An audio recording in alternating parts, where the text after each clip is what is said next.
jewe rero abantu bagenda ishinga ni benshi kuko niga muri universite abantu bise ndabazi ingingo n'amakinga nta maye bafise abaye kwiga mu bihugu mugabo turiga neza kandi abana b'igihugu batize ingora muri CSTPS yemba mukinane musaga ndaza 30 minutes umuntu ugenda umutoga ndamutanga gushika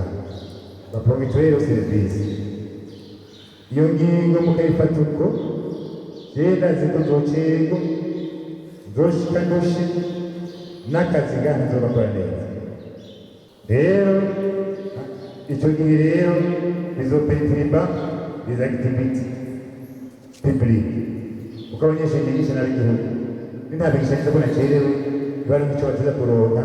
atahandushe ntazandushe toujours muri tuhagenda nk'isaha nari mbise muri yode parasema ifasha gukanda tutangiye kuri arezi impfupirima zarame mbega ubutavuga abagenda amaguru ko bomba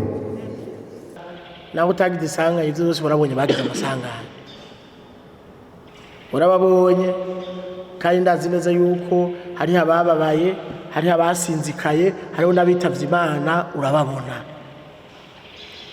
we rero nk'uko nabivuze Imana nimba yaragukingiye nibisanzwe ko twese Amerika yadukingira ico gituma wumva n'umuri abo bagize amasanganya hari abitavye Imana hari kabona bakomeretse gusa batitavye Imana rero by'ukuri ntabwo wocu dusigura yuko kubera umaze imyaka 22 ugendesha ikinga utaragira isanganya ko bikwiye ivyo vyonyene bikwiye kugira ngo amakinga yose acaguma mu ibarabara hagati mu gisagara hari muti kandi ndabona yuko nzohora nzanashika ku kazi ndushe canke nacerewe basokuru baciye umugani bati nta muntu avunika wayoberwe ucumbagira nta muntu n'umwe bavyiza urabona uburyo abantu babayeho n'amazu ngahi Bujumbura kugira ngo abantu ngaha muri komine mukaza bose bace baronka ingene muri ayo karitsiye asigaye vyemerewe kubamo bazoje gusabira indari ibintu bari batunze nambara ayo mamoto bari amabajaji si ikintu coroshe hama kandi ikindi naco izindi mpungenge nazo mbona no muri ivyo bice mwavuze yuko vyemerewe ko bizosigagwamo n'izo ngendeshwa jewe ndaraba nka Kamenge canke Kanyosha n'igihe zaba ziriko zirasanzara zikora igisagara cose n'ahantu huzuye Kamenge udashobora kuba boronka aho uca n'igihe n'izi zindi zizoba zitarajayo none abo bene gihugu baho hantu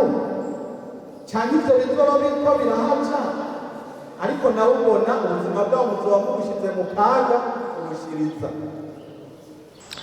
hari mutigu ibi bikoresho biraboneka neza yuko abari basanzwe babikoresha bazohava babura aho babibika ishwida kuko ibikoresho je naba ndabibona kenshi vyarara ku mastation canke mu mpangu nini canke hajya ku makaro wash n'ubu rero muri buriya burere ivyo bibanza birimwo aho bitari nabo naho aho no munsi nyene kuva ryanginga isohotse hari abaronse akazi ko gutunganya ibibanza mwe n'ivyo kugira ngo ivyo bikoresho bironka aho birara aho bizoshika rero muri zone runaka muri itari muri zone de delimitation twavuze inyuma y'ino zone abazogira ikibazo cyaho baraza ivyo bikoresho bya bazobivugana n'abajeje umuharo baho hantu kugira ngo nimba hashoboka mu bibanza rusange bishobora kuba bihari canke ku migwa mukuru wa komine canke wa zone canke wa quartier ahashoboka mushobora kuvugana ukuntu boshobora kuronka babatizaho mubika vyose bizobe habaye inama n'ingingo ariko mwino zone iri hagati cyane mwino komine yacu kirazira kikaziririzwa by'ukuri nibwo ata kintu na kimwe coza gisubirira ubuzima bw'umuntu, ariko urabona ko tugiye kuja mu rwego rw'uko ubuzima bwose abantu bakenera bwa misi yose bugiye gukoreshwa imodoka. Imodoka ku by'ukuri si ikintu coroshe ko umuntu mu minsi 10 acarara arose imodoka. Ni ikintu kigoye mu gihe umuntu ataba yari yaragitegekanije. Amata iyo ava ngaho ku mpanda ya Buringa, abantu nka bose, abadandaza bose, baba borozi, baba baja kuyarangura, bose bakoresha amakinga. Amata si ikintu umuntu ajana ngo ashika depa ahantu hamwe. Urashobora kuba uri kuzana litiro namba ari 100 canke 200, ukaba n'ivyo ufise aho uyategurira, ukagenda uyagisiriza iwanyu mu makafitariya, uyaranguza hirya no hino, n'abagenda batanga ku mihana, ababa bafise abana,